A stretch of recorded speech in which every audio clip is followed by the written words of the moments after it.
English ഭാഷ പഠിക്കാൻ വളരെ ലളിതമായ ടെക്നിക്കുകൾ ഉപയോഗിച്ച അത്ഭുതകരമായ ഈ പുസ്തകം വായിക്കുന്നതിന് മുമ്പ് നമ്മൾ ശ്രദ്ധിക്കേണ്ട ഒന്ന് രണ്ട് കാര്യങ്ങൾ ആണ് ഈ വീഡിയോയിലൂടെ നമ്മൾ ഇന്ന് പരിചയപ്പെടുത്തുന്നത്.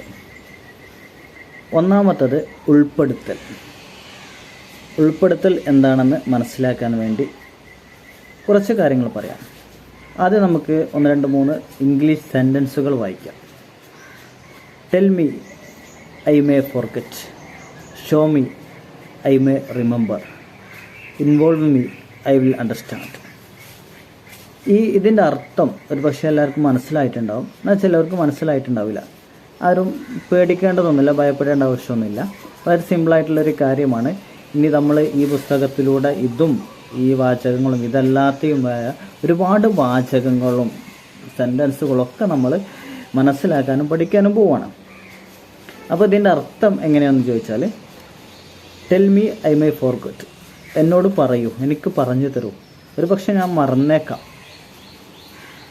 Show me I may remember, എനിക്ക് കാണിച്ചു തരും, ഞാൻ ഓർമ്മിക്കാൻ സാധ്യതയുണ്ട്, കാണിച്ചു തന്നാൽ.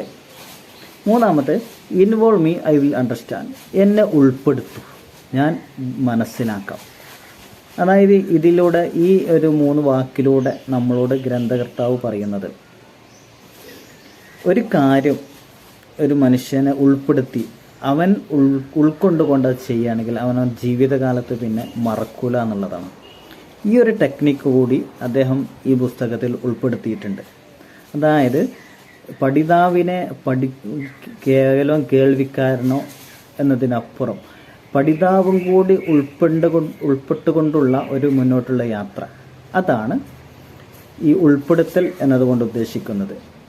ആ ഒരു ടെക്നിക്ക് കൂടി അദ്ദേഹം ഇതിൽ ഉൾപ്പെടുത്തിയിട്ടുണ്ട്. അതിനുവേണ്ടി ചില സമയത്ത് നമ്മൾ നോട്ട്സ് എഴുതേണ്ടി വരും, പറയേണ്ടി വരും, അങ്ങനെ പല കാര്യങ്ങളും ചെയ്യേണ്ടി വരും. അങ്ങനെ നമുക്ക് ഘട്ടം ഘട്ടമായിട്ടാണ് ഇത് പഠിക്കേണ്ടത്.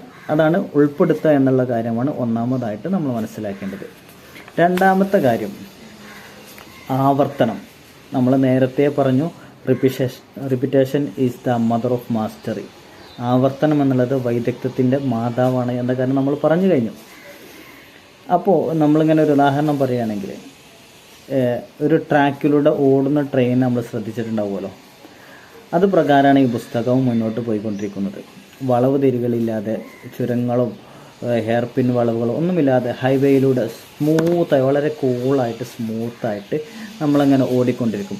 ആ സമയത്ത് പല ആളുകളെയും പല സംഗതികളും കണ്ടുമുട്ടും. അവയും മനസ്സിലാക്കി അവയോട് ഇടപഴകി അവയോടൊരു സൗഹൃദം പ്രാപിച്ചുകൊണ്ടാണ് നമ്മൾ മുന്നോട്ട് പോയിക്കൊണ്ടിരിക്കുക. അതാണ് ആ സമയത്ത് നമുക്ക് മുമ്പടിച്ച കാര്യങ്ങൾ ആവർത്തിക്കേണ്ടി വരും. അങ്ങനെ ഒരു റിപ്പിറ്റേഷൻ മെത്തേഡ് കൂടി ഈ പുസ്തകത്തിൽ ഉൾപ്പെടുത്തിയിട്ടുണ്ട്. അതാണ് രണ്ടാമത്തെ കാര്യം. മൂന്നാമത്തത് സൂത്രവാക്യം, ഫോർമുല. ഈ സൂത്രവാക്യം എന്ന് പറയുമ്പോൾ നമ്മൾ മുമ്പ് പഠിച്ച സൂത്രവാക്യങ്ങൾ ആലോചിച്ച് ഇങ്ങനെ ഭയപ്പെടേണ്ട ആവശ്യമില്ല. വളരെ സിമ്പിളായിട്ടുള്ള സൂത്രവാക്യമാണ് ഇതിൽ ഉൾപ്പെടുത്തിയിട്ടുള്ളത്. ഏത് തര വിദ്യാഭ്യാസ യോഗ്യതയുള്ളവർക്കും ഇത് മനസ്സിലാക്കാൻ പറ്റുന്ന ഒരു സൂത്രവാക്യമാണ് അദ്ദേഹം ഇതിൽ ഉൾപ്പെടുത്തിയിട്ടുള്ളത് എന്നാണ് അദ്ദേഹം പറയുന്നത്. എന്നിട്ട് അദ്ദേഹം പറയാണ്, 1991 മുതൽ അദ്ദേഹം സ്പോക്കൺ ഇംഗ്ലീഷ് മേഖലയിൽ ഈ ഫോർമുല ഉപയോഗിച്ച് നിരവധി ആളുകൾ പല വിദ്യാഭ്യാസ മേഖലയിൽ അല്ലെങ്കിൽ മറ്റു സാധാരണക്കാർ, മതപണ്ഡിതന്മാർ, കുട്ടികൾ, എല്ലാ മേഖലയിലുള്ള വിവിധ കാറ്റഗറിയിലുള്ള ആളുകളെയും 1991 മുതൽ ഈ ഒരു ഫോർമുല ഉപയോഗിച്ച് അദ്ദേഹം പഠിപ്പിച്ചുകൊണ്ടിരിക്കുന്നു. അതുകൊണ്ട് തന്നെ അദ്ദേഹത്തിന് ആത്മവിശ്വാസത്തോടെ പറയാൻ സാധിക്കും, ഈ പുസ്തകം വായിച്ച് അല്ലെങ്കിൽ ഇത് പൂർത്തിയാക്കുന്നതിലൂടെ തീർച്ചയായിട്ടും നമുക്ക് ഈ ഇംഗ്ലീഷ് ഭാഷ വളരെ സിമ്പിളായിട്ട് സ്വായത്തമാക്കാൻ സാധിക്കും. അതുകൊണ്ട് ഈ അത്ഭുതകരമായ ഈ പുസ്തകം നല്ല രീതിയിൽ മനസ്സിലാക്കാൻ നമുക്ക് സാധിക്കട്ടെ എന്ന് ആശംസിക്കുന്നു.